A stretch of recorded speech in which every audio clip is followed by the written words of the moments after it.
नमो भगवते वासुदेवाय नमः। आज हम भाद्रपद मास के शुक्ल पक्ष की परिवर्तनी एकादशी की कथा का श्रवण करेंगे।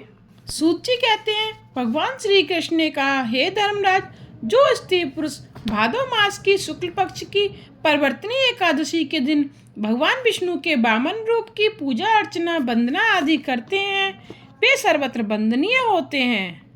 कमल नयन श्री विष्णु भगवान का कमल पुष्प से पूजन किया जाता है।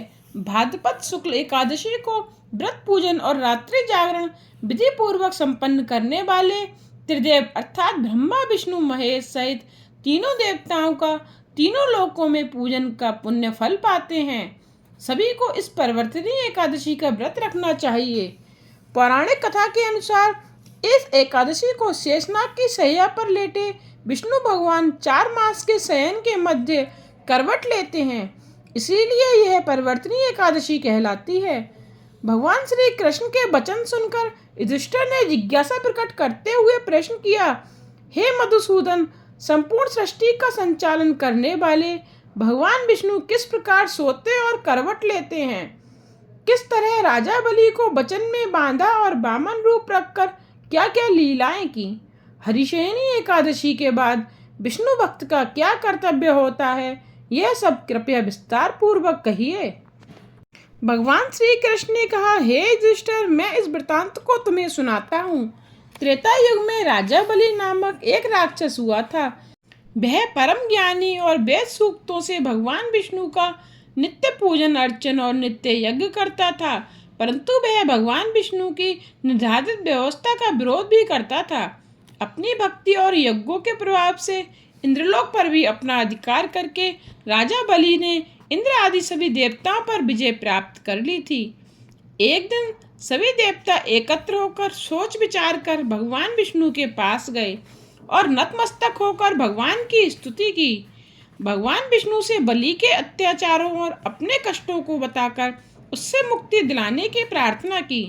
यद्यपि राजा बलि विष्णु भक्त था, तथापि राजा बलि की भक्ति का महत्व उसके अभिमान के कारण घट गया था। देवताओं का कष्ट अनुभव कर भगवान विष्णु ने वामन रूप धारण किया। इसके बाद अपना विशाल रूप दिखा दिया और राजा बलि को जीत लिया। राजा युधिष्ठिर ने प्रश्न किया, हे जनार्दन, भगवान विष्णु ने वामन रूप धारण कर उस महाबली दैत्य को किस प्रकार जीता? श्री कृष्ण कहने लगे, वामन रूपधारी ब्रह्मचारी बालक के रूप में भगवान विष्णु महादानी राजा बलि की राजसभा में गए और 3 पग भूमि की याचना की, अर्थात 3 पग भूमि का दान मांगा।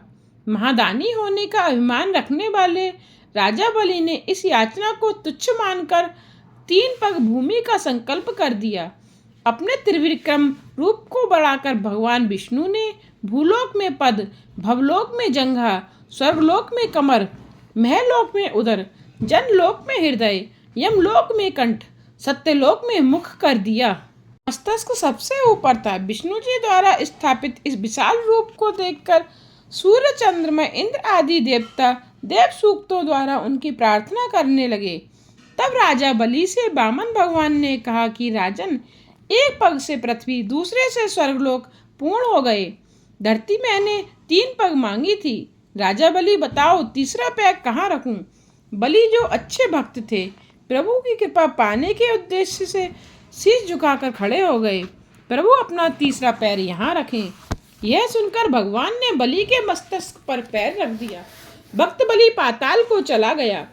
फिर भक्त बलि की विनती और नम्रता को देखकर भगवान विष्णु ने वरदान देकर कहा कि बलि, मैं सदैव तुम्हारे निकट ही पाताल लोक में ही रहूंगा। बलि के कहने पर भाद्रपद शुक्ल परिवर्तनी एकादशी के दिन बलि के आश्रम पर विष्णु का एक स्वरूप स्थापित हुआ और दूसरा क्षीर सागर में नाग की शैया पर शयन करता है। हे राजन, इस एकादशी को भगवान शयन करते हुए करवट लेते हैं, इसीलिए तीनों लोकों के स्वामी भगवान विष्णु का इस दिन पूजन करना चाहिए। तांबा, चांदी, चावल और दही का दान करना चाहिए। दान करने का अभिमान हो जाने पर भगवान से क्षमा मांगनी चाहिए। जो विधि पूर्वक इस एकादशी का व्रत करते हैं, वे समस्त पापों से मुक्त होकर यश पाते हैं।